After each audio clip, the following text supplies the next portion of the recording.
बिहार में किसानों के लिए मछली पालन कम लागत में ज्यादा मुनाफा कमाने वाला व्यवसाय साबित हो रहा है।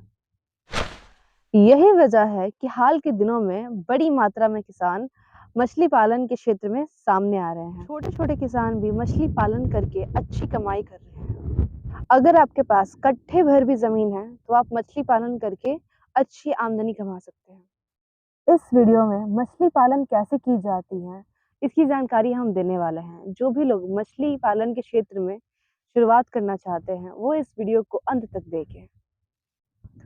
उसके पहले मेरा नाम है अमीशा वर्मा और आप देख रहे हैं कृषि विहार यूट्यूब चैनल। हमारे चैनल से जुड़े रहने के लिए हमारे चैनल को सब्सक्राइब करें, वीडियो को लाइक करें और अपनी जानकारी को साझा करने के लिए शेयर करें और कमेंट करें। तो आज हम आपको मिलवाने वाले हैं मछली पालन के क्षेत्र में कई वर्षों से काम कर रहे हैं और अपनी मेहनत और लगन की बदौलत राष्ट्रीय पहचान बन चुके बहुत ही अनुभवी किसान श्री शिव प्रसाद सहनी जी, जो आप सभी को अपने अनुभव के आधार पर मछली पालन के क्षेत्र में कैसे शुरुआत की जाए, कैसे उस क्षेत्र में आगे बढ़ा जाए, इसके बारे में बताने वाले हैं। मछली पालन एक ऐसा व्यवसाय है जो कि आपको कम समय में बहुत ज्यादा मुनाफा दे सकता है। आप जो ये सारे पोखरे देख रहे हैं ये सभी शिव प्रसाद साहनी जी के ही हैं और सिर्फ ये एक पोखरा नहीं है बल्कि इसके साथ साथ एक इसके पीछे पोखरे हैं, बहुत बड़ा सा है और ये भी एक बहुत बड़ा सा पोखरा है। उसके साथ वो वहाँ पे कुछ छोटे छोटे पोखरे भी बनाए हुए हैं उन्होंने और इस सबको मिला करके एक बढ़िया सा मछली पालन का व्यवसाय यहाँ पे चल रहा है। शिव प्रसाद साहनी जी एक बहुत ही बड़े किसान हैं और इसके लिए उन्हें बहुत सारे अवार्ड भी मिल चुके हैं और आज उनके अनुभव का फायदा उठाते हुए हम जानने की कोशिश करेंगे कि मछली पालन की शुरुआत कैसे की जाए। नमस्कार, हमारे साथ है श्री शिव प्रसाद साहनी जी। सबसे पहले स्वागत है आपका साहनी जी हमारे YouTube चैनल पे। बहुत बहुत धन्यवाद कि आप हमारे यहाँ आए, हमारे काम से जुड़े, इसके लिए आपको भी बहुत बहुत धन्यवाद जी। आजकल तो बहुत सारे लोग ऐसे बेकार पड़े रहते हैं जो किसान है या फिर ज़मीनें पड़ी रहती हैं, तो बताइए कैसे लोगों को मत्स्य पालन के क्षेत्र में आना चाहिए। देखिए, बेरोजगारी की समस्या तो बहुत ज़्यादा है, लेकिन बहुत लोग ऐसे हैं कि ज़मीन रहते हुए भी बेकार पड़े हुए हैं। जी जी। तो मत्स्य पालन एक ऐसा रोजगार है कि जिसके पास थोड़ा भी ज़मीन है या उसके हृदय में ये काम करने का जज्बा है तो लीज पर भी ज़मीन लेकर और बेकार ज़मीन को साकार बनाते हुए अपना रोजगार चला सकता है मत्स्य पालन के क्षेत्र में। ये नहीं कि साकार ज़मीन पर नहीं, जो ज़मीन बिल्कुल बेकार पड़ा हुआ है, जिस ज़मीन का कोई यूज नहीं हो रहा है, किसी तरह का फसल नहीं हो रहा है, या तो बंजर है या तो जलमग्न है या सालों भर घास फूस उगा हुआ रहता है, ऐसे ही ज़मीन पर मत्स्य पालन का काम करके और व्यक्ति बहुत अच्छा खासा मुनाफा कमा सकता है, बशर्ते कि उसमें के हृदय में काम करने का जज्बा हो, दिल में लगन और उत्साह हो। वैसे व्यक्ति कैसे हुई अपना ज़मीन नहीं है तो दूसरे का ज़मीन भी लीज पर ले लेगा, या अपना ज़मीन है तो जो कृषि के लायक है उसमें नहीं करना है, उसमें तो कृषि ही करना है, धान गेहूँ चावल ये सब ही उपजाना है। जो ज़मीन अनयूजलेस है वैसे ज़मीन में तालाब बनाकर और वो आदमी जो है सो जीविका उपार्जन अपना कर सकता है। जी। बेसिकली जो ज़मीनें ऐसे अनुपजाऊ पड़ी हुई हैं, जो इसमें उपज नहीं हो रही है, यूजलेस है, उन ज़मीनों का यूज़ करके कोई भी इंसान मत्स्य पालन कर सकता है। मत्स्य पालन कर सकता है, कमा सकता है और उस ज़मीन में एक और काम उसका हो जाएगा। जी। अनयूजलेस ज़मीन है, मान लीजिए कि 1 बीघा का टुकड़ा है तो 10 कट्ठा में तालाब बना देगा जी। और 10 कट्ठा के मिट्टी को दूसरे साइड में पलट देगा, उसको भरवा कर फील्ड बना देगा। उस फील्ड पर आप डेयरी फार्म बना सकते हैं, आप ये जो है सो पेड़ पौधा लगा सकते हैं, फल सब्जी उगा सकते हैं। जी। तो दोनों काम वहीं हो जाता है। जी। कम से कम कितने कट्ठे की ज़मीन या फिर कितना ज़मीन चाहिए होगा मत्स्य पालन के लिए? देखिए, हम्म मत्स्य पालन के लिए तो ज़मीन ज़्यादा होना ही चाहिए, लेकिन हम्म वैसा व्यक्ति जिसके पास ज़्यादा ज़मीन नहीं हो, जी तो कम से कम 10 कट्ठा ज़मीन से भी मत्स्य पालन का काम शुरू कर सकता है। अच्छा और इस संबंध में मैं आप बीती अपना ही बता देता हूँ। जहाँ आप खड़ा है, यहीं पर शुरू में 5 कट्ठा का एक गड्ढा, यही गड्ढा हमने बनवाया, सिर्फ 5 कट्ठा का, और फिर उसी गड्ढे को बढ़ा कर इधर कर दिया, तो ये 10 कट्ठा 1 बीघा हो गया। अब उसके बाद तो आज बढ़ते बढ़ते बहुत हो गया। तो स्टार्टिंग पीरियड में आप 10 कट्ठा से भी स्टार्ट कर सकते हैं, और फिर आपसे आप बढ़ते जाएगा, काम बढ़ेगा, आपके दिल में जब उमंग आएगा, कुछ मुनाफा होगा, तो फिर ज़मीन लीज पर लेकर या खरीद कर आप जो है सो और उसको बढ़ाते जाएंगे। लेकिन कम से कम उतना चाहिए ज़रूर, 10 कट्ठा कम 10 से कम कट्ठा। हाँ चाहिए होता है। हाँ। जी। अगर हम 10 कट्ठे ज़मीन पे ही बात कर रहे हैं मत्स्य पालन शुरुआत करने की, तो उसके लिए खर्च हमारा कितना बैठ जाएगा? देखिए, हम्म 10 कट्ठा ज़मीन पर खर्च आपको आएगा, एक खुदवाने का खर्च होता है, जी तालाब खुदवाने का खर्च। जी दूसरा खर्च हो जाए, उसमें पानी का स्रोत चाहिए। तो पानी का स्रोत पहले तो शुरुआती तौर पर आपकी बोरिंग करने का हम राय नहीं देंगे, खर्च एक्सपेंस ज़्यादा आ जाएगा। लेकिन बरसात के दिनों में जब बरसात शुरू हो जाए, तो इधर उधर से नाली काट कर अब पानी 10 कट्ठा में आप आसानी से स्टोर कर लेंगे, जी वो कोई दिक्कत नहीं है। जी लेकिन रही बात कटवाने की, हाँ तो कटवाने में मिनिमम आपको 15-20 हज़ार रुपया 10 कट्ठा के तालाब बनाने, मिट्टी निकालने में कम से कम इतना तो लग ही जाएगा। उसके अलावा मछली का बीज खरीदना हुआ, कुछ उसमें दाना या और मेडिसिन वगैरह डालना होता है, चूना है, खली है, वगैरह चीज़ है, तो इसके लिए भी कुछ पैसे की ज़रूरत होगी।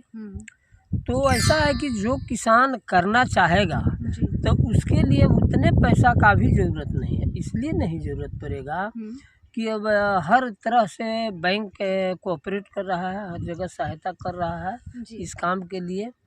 और मत्स्य पालन विभाग जो है इस क्षेत्र में बहुत काम किए हुए है, बहुत कर रहा है। ऐसे किसानों को खोज कर वो अपने स्तर से सब्सिडी देकर या लोन मुहैया कराकर तालाब को खुदवाने का काम वो लोग कर रहे हैं, मत्स्य पालन विभाग के पदाधिकारी।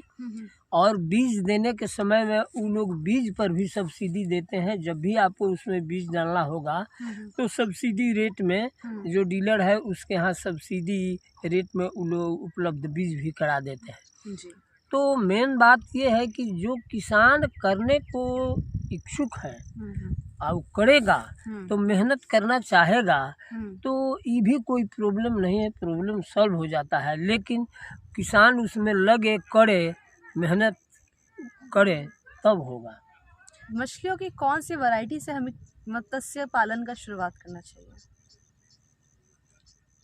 देखिए, हमारे यहाँ प्रचलित अभी काम में 8-10 तरह की मछलियाँ हैं जी। लेकिन जो नए किसान हैं तो वो भी कोई एक मछली लेकर चले तो नहीं होगा। 2-3 मछली, 4 मछली उसको मिश्रित करके डालना ही होगा तालाब में। अच्छा। इसलिए कि पानी में मछलियों का जो भोजन तैयार होता है वो 3 लेयर पर होता है जी। जमीन की सतह पर, पानी के बीच में जी। और ऊपरी सतह पर, पानी के नीचे, पानी के बीच में और पानी के ऊपरी सतह पर जी। तो जो मछली जमीन की सतह का दाना खाएगी, ऊपरी सतह का दाना नहीं खाएगी। अच्छा।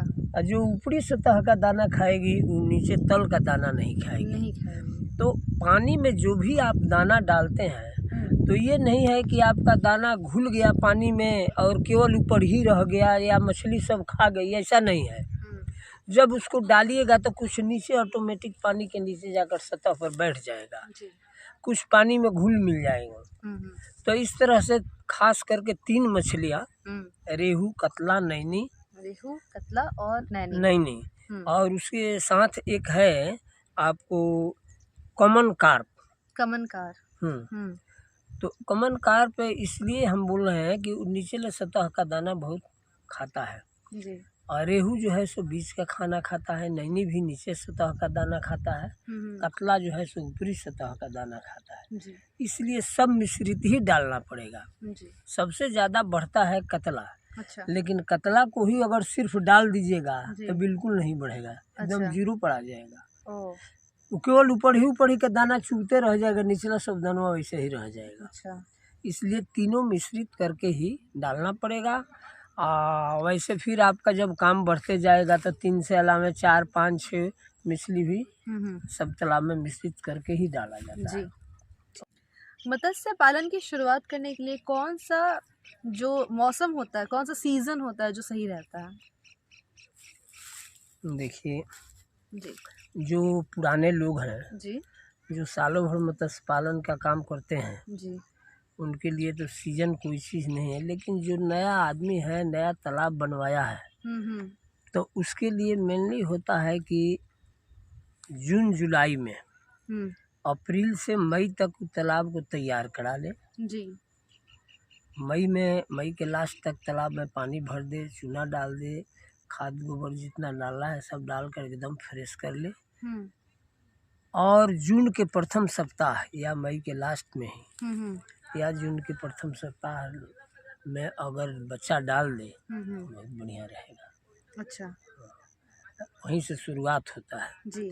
ऐसे काम बढ़ने लगेगा तो बड़े बड़े किसान जो हैं वो हर माह में मछली निकालते हैं। जब निकालते हैं, सिकरमाही करते हैं, तालाब खाली होता है, तब बच्चा डाल देते हैं। तो वो कोई सीजन नहीं हुआ, वो तो एक रोटेशन बन गया है, चैन बन गया है उसको काम करने का। कि वो चैन बना दिया है, जब उसका तालाब खाली हुआ तब मछली डाला, फिर जब मछली बढ़ेगी तब निकालेगा, उसी वक्त डाल देगा। जी। लेकिन नया किसान जो है सो नया तालाब बनाया है, उसके लिए है कि जून में मछली की शुरुआत उसको कर देना चाहिए। जी। हाँ, सावधानियां हमें क्या क्या बरतनी पड़ेंगी जिससे हमें नुकसान कम हो? देखिए, मत्स्य पालन के क्षेत्र में ये तो बहुत रिस्की जॉब है। जी। ये बिजनेस बहुत रिस्क का है। अच्छा। कच्चा बिजनेस है। सारे लोग कहते हैं कि मछली के व्यवसाय बहुत कच्चा है भी कच्चा, लेकिन फिर भी इसमें मुनाफा लोग बहुत ज़्यादा कमा रहे हैं, जीविकोपार्जन कर रहे हैं। और सावधानियाँ की बात जहाँ तक आप पूछ रहे हैं, तो सबसे पहला सावधानी ये है कि आपको बहुत सजग रहना पड़ेगा। सजग इस माने में रहना पड़ेगा कि ये नहीं है कि तालाब में मछली का बच्चा डाल दिए, आप घर पर जाकर आराम से सो गए। अब तालाब में कोई जीव जंतु मछली को नुकसान कर रहा है कि कोई मार कर ले जा रहा है, क्या कर रहा है, इसको आप 2 दिन के बाद आइएगा देखने, तब तक देखिएगा काम बिगड़ गया। तो वैसे नहीं रखना है। जब मत्स्य पालन के क्षेत्र में जाना है तो आप ये जान लें कि हमारा ड्यूटी है कि हम हर रोज़ हमारे नज़र पर हमारे तालाब को रहना चाहिए। जी।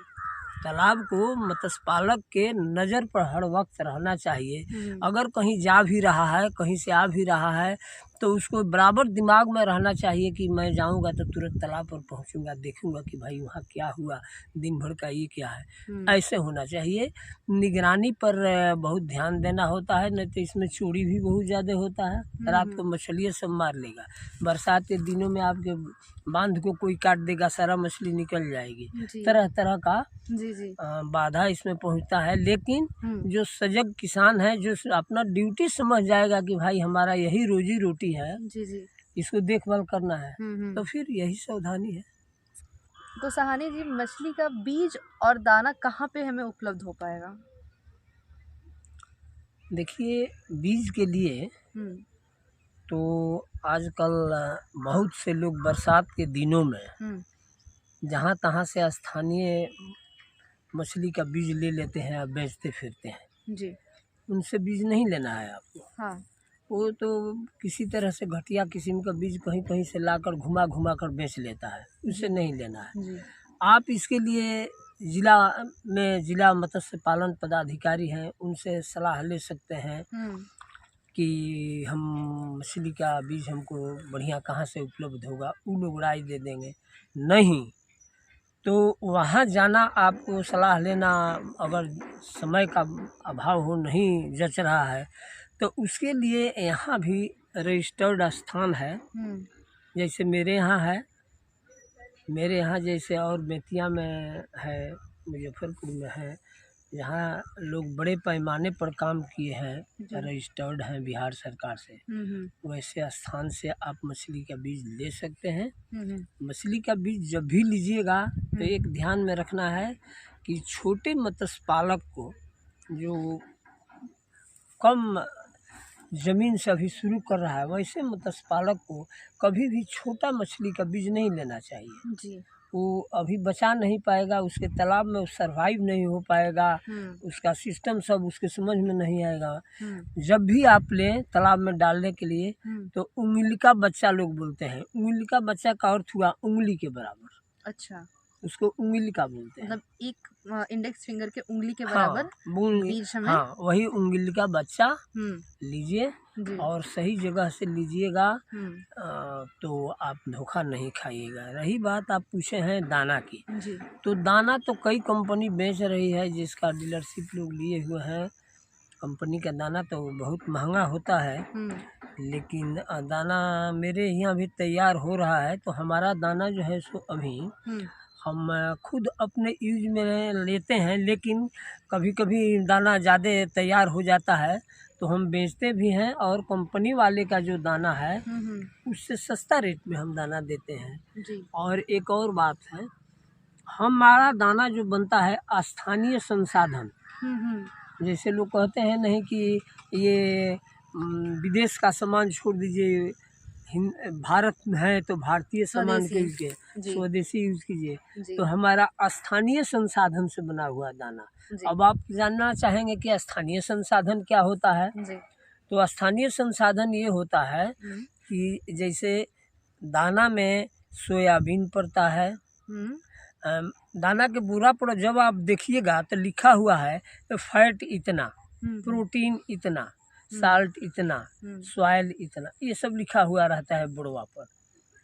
तो हम देखें कि भाई फैट, तो फैट किस किस चीज़ में मिलेगा उसको हम स्थानीय बाज़ार में कलेक्ट कर लिए। प्रोटीन किस चीज़ में मिलेगा उसको कलेक्ट कर लिए।